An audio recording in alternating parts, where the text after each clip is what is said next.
আছে ঠাম্মি? আর কি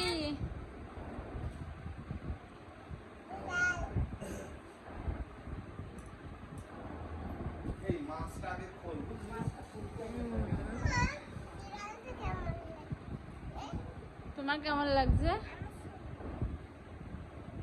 হ্যালো ডিয়ার্স, তোমরা কেমন আছো? আশা করছি তোমরা সকলে খুব ভালো আছো। আর আমি কিন্তু অনেকটা ভালো রয়েছি। আমি সৌমি ব্লগে তোমাদের সকলকে ওয়েলকাম। আজকে দেখেছো তো সকাল সকাল মাম্মাম কতটা খুশি হয়েছে। ঠাম্মি দাদান বাড়ি এসেছে আর নিয়ে এসেছে গিফট। এই দুটো মিলিয়ে ওর খুশি একদম ডাবল হয়ে গেছে। তো দেখো বাবা মা কিন্তু এই বক্সে করে কি এনেছে, তোমরা হয়তো শর্টসে দেখেই থাকবে কি এনেছে। এই যে এই বক্সের মধ্যে করে এনেছিল মাছ, 2 রকমের মাছ ছিল আর ছিল কাঁকড়া। এই যে এটা হচ্ছে পমপ্লেট মাছ আর এটা হচ্ছে ইলিশ মাছ। আর এই যে কাঁকড়া, ইলিশ মাছ আর পমপ্লেট মাছ, মানে এই সব জিনিসগুলো কার কোনটা ভালো লাগে আমার একটু কমেন্ট করে জানাতে। তো আমার মোটামুটি সবগুলো ভালো লাগে। আর ইলিশ মাছ তো সত্যি সবার মনে হয় বেশিরভাগ মানুষের ইলিশ মাছ খুব ফেভারিট। আর কাঁকড়া খেতে কার কার ভালো লাগে সেটাও একটু কমেন্টে জানিয়ে দেওয়া। আর এই দেখো এত বড় কাঁকড়া, দেখে তো আমার দেখে সত্যি খুব ভালো লাগছিলো কাঁকড়াগুলো। দেখো এত বড় কাঁকড়াগুলো সত্যি, মানে আমি ভাবছিলাম যে যদি জ্যান্ত থাকতো আমি তো কোনোদিনও ধরতে পারতাম না। তো তাই জন্য তোমাদের একটু দেখিয়ে দিলাম যে কাঁকড়াগুলো। আর এই যে মাছ দেখাতে গিয়ে যে আমার সাথে একটা দুর্ঘটনা ঘটে যাচ্ছিলো, যে কী অবস্থা সেটা তোমরা না দেখলে বুঝতে পারবে না। এই দেখো দুটো বড় বড় মাছ, কতটা কি দেখে বুঝতে পারছো সেটা আমি একদমই জানি না যে কতটা কি দেখে বুঝতে পারছো তোমরা। আর এই যেই মাছটা ধরলাম, ধরতে গিয়ে এমন স্লিপ খেলো, দুম করে পড়ে গেল। কি অবস্থা তোমরা ভাবো, যে এত বড় মাছটা আমি ধরতেই পারছিলাম না, মানে স্লিপ খাচ্ছিল হাতে, তাই জন্য। আর এই দেখো কি কি নিয়ে এসেছে গিফট। এই যে ওর কাকায়ের ছবি দিয়ে মানে একটা চাবি রিং নিয়ে এসেছে। তো গিটার ভেবে গিটার দিয়ে বাজাচ্ছে, দেখো মানে এত দুষ্টুমি করছে। গিটার নিয়েও বাজাবে। আর এখানে মা সব খাবার দাবারগুলো বার করছিল। দীঘাতে তো সেরকম অত কিছু পাওয়া যায় না, তো কিন্তু যেগুলো পাওয়া যায় সেগুলো মা নিয়ে এসেছিলো। এই যে এগুলো হচ্ছে ভাজা, মানে ভাজা ছিল, কাজু বাদামগুলো ভাজা ছিল। আর এমনি নর্মাল কাজু বাদামও এনেছিল। আর কী কী এনেছে সব কিছু তোমাদের দেখিয়ে দিচ্ছি। এই যে শনপাপড়ি, আর সত্যি বলতে কি এই শনপাপড়িটা এত সুন্দর ছিল, মনে হচ্ছিল মানে পাচ্ছিলাম না, ওইটুকুনি ছিল কিন্তু খুবই সুন্দর লাগছিলো। অরেঞ্জ ফ্লেভার ছিল। আর এই যে যেটা দেখালাম গুড় বাদাম, সেই বাদামটা যে কি অবস্থা।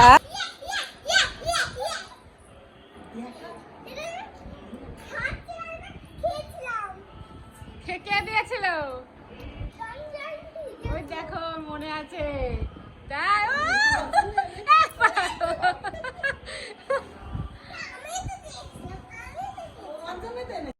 মাম্মামের ফেভারিট জিনিস মাম্মাম তো কিন্তু খুবই খুশি হয়েছে। আর এই গুড় বাদামটা দেখো ওপরে সাজানো আছে, ভেতরে কিন্তু প্লাস্টিক ছিল।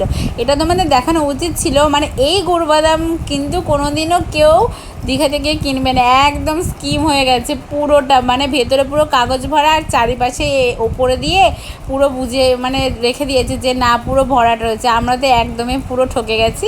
তারপরে এই যে ওই জিনিসগুলো নিয়ে এসছে, আমার সত্যি বলতে কি মনে পড়ছে না নামগুলো। ওই যে ওটা একটা মিষ্টি ধরনের নিয়ে এসেছিলো। তো এইসব জিনিসগুলো নিয়ে এসেছিলো। আর এইটা হচ্ছে আমার পার্স। তো আগের বারে এক ধরনের মানে ব্যাগ নিয়ে এসে দিয়েছিলো। আর এটা হচ্ছে পার্সটা আমার সত্যি খুব ভালো লেগেছে। আর মাম্মামের জন্য তো খেলনাগুলো এনেছে। দেখো আমি দেখতে দেখতে মাম্মাম দেখা শুরু করেছে, যে আমি দেখবো, তোমাকে দেখতে হবে না, আমাকে দাও আমি দেখবো। কি অবস্থা দেখো, আমার জিনিস আমারই কোনো জোর নেই, ওর যত জোর ওর। তারপরে আরও অনেক কিছু এনে দিয়েছিলো আমার জন্য, কানের এনে দিয়েছিল। আর কি কি এনেছিল সেটা তোমাদের আমি দেখিয়ে দিচ্ছি। মানে কানেরগুলো সত্যিই আমার খুব ভালো লাগছিলো। আর কেমন কি কানের আর কোন কানেরটা আমার সবথেকে বেশি ভালো লেগেছে সেটা তোমাদের আমি সবার লাস্টে জানাবো। আর এই দেখো হারগুলো এনেছিল 4টে, যে মুক্তোর মালা, আর এটা আসল একদমই না, ওইখানকার মুক্তোগুলো, সেই মুক্তের মালা এনেছিল। তো একটা হচ্ছে লোকনাথ বাবা, একটা হচ্ছে আমাদের রাধা গোবিন্দর জন্য এনেছিল, কারণ ছোটো ছোটো গোপালদের তো পড়ানো যাবে না, তাই ওই দুটো আমি রেখে দেবো।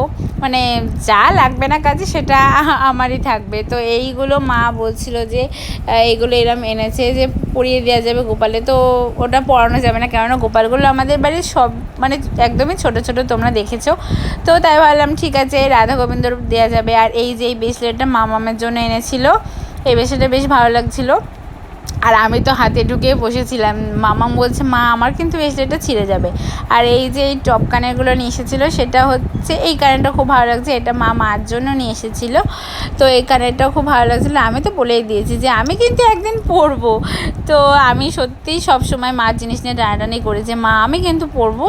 আর তারপরে দেখো এই হার কানের সেটটা নিয়ে এসেছিলো, এটাও কিন্তু খুবই ভালো ছিল। আর আমার জন্য কানের নিয়ে এসেছিলো, এইটা হচ্ছে আমার কানের, আর একটা ধরনেরও কানের রয়েছে। তো আমার সত্যি বলতে কি এই ছোট ছোট জিনিসগুলো আমার সত্যি খুব খুব ভালো লাগে। মানে মনে হয় যে সত্যি বলতে কি এই জিনিসগুলো এত সুন্দর লাগছিলো। আর এই যে এই কানেরটাও কিন্তু খুবই সুন্দর লাগছিলো। তো তোমাদের কোন কানেরটা বেশি ভালো লেগেছে একটু কমেন্ট করে জানিয়ে দিও। আর এই যে তার সাথে কিন্তু এই কানেরগুলোও নিয়ে এসেছিলো, আগের বার যখন গেছিলো তখনও কিন্তু এই কানেরগুলো নিয়েছিলো। এই কানের কালেকশান আমার অনেক, তো আমি বলছিলাম যে এইগুলো এবার দোকানে নিয়েই যাবো, আমি নিয়ে গিয়ে দিয়ে দেবো। আর এই যে মামামের এই প্যান্ট ছিল, এই রকম প্যান্ট দুটো নিয়ে এসেছিলো। তো এই প্যান্টগুলো সত্যি খুবই সুন্দর লাগছিলো, একটু অন্য ধরনের একটু ইউনিক টাইপের ছিল প্যান্টগুলো, সেটাও সুন্দর লাগছিলো। আর এই যে দেখানো তো একদম কমপ্লিট কী কী এনেছিল। আর এই যে এখন কাঁকড়া ছাড়াতে বসে গেছি, কারণ কাঁকড়া তো রান্না করতেই হবে, তাই জন্য কাঁকড়া ছাড়াতে মানে ভাই বসে গেছে। আর এদিকে মাম্মাম দেখো কাকায় কাঁকড়া ছাড়াচ্ছে আর মাম্মাম দেখছে, যে মন দিয়ে দেখছে যে কেমন কি হয়। আর তারপরে মাও কিন্তু এখানে কাটতে বসে গেছিলো। আজকে হবে পমপ্লেট মাছ, মানে আজকে হয়েছিল পমপ্লেট মাছ। এই ভিডিওটা কিছুদিন আগেই, মানে আগের আমি একদমই পোস্ট করার টাইম পাই না বলে সত্যি বলতে কি পোস্ট করা হয় না, কিন্তু আমি প্রমিস করেছি যে প্রত্যেক দিন আপলোড করব, আমি যাই করি সেটাই তোমাদের সাথে শেয়ার করব। তো তোমরা একটু আমাকে সাপোর্ট করো, তাহলে আমি অনেক অনেক খুশি হই। আর এই দেখো বড় মানে পমপ্লেট মাছটা মা কাটতে বসে গেছে, আমি তো পারি না, অকম্মা ঢেকে আমি সত্যি বলতে কি মাছ কাটতে পারি না। সবাই ভাববে যে কেন পারো না কেন পারো না, একটা অন্যরকম ব্যাপার হবে, কিন্তু না হয়তো পারবো, কিন্তু কোনো দিনও হয়তো সেই মানে করতে হয়নি, তাই জন্যই পাই না, কিন্তু শিখতে গেলে নিশ্চয়ই পারবো। আর মামা দেখো বসে গেছে মার মাছ মানে ঠাম্মির মাছ কাটা দেখতে। আর এই ভিডিওতে বিশেষ কিছু মানে বলবো না। তো তোমরা এই ভিডিওটা কেমন লাগলো আর কার কেমন কোনটা বেশি পছন্দ হলো কানের দুটোর মধ্যে, আমার কানের দুটোর মধ্যে পছন্দ কেমন হলো সেটা তোমরা আমাকে একটু কমেন্টে জানিয়ে দাও। এই যে কাঁকড়াটা একদম শুকনো শুকনো করে মা রান্না করেছে, আর এইদিকে ছিল হচ্ছে পমপ্লেট মাছ, সেটাও একদম শুকনো শুকনো করে নিয়ে নিয়েছি, দিয়ে খাওয়া শুরু করে দেবো। খুবই টেস্টি হয়েছিল রান্না দুটোই, আর খুবই টেস্ট ছিল। তো চলো ভিডিওটা ভালো লাগলে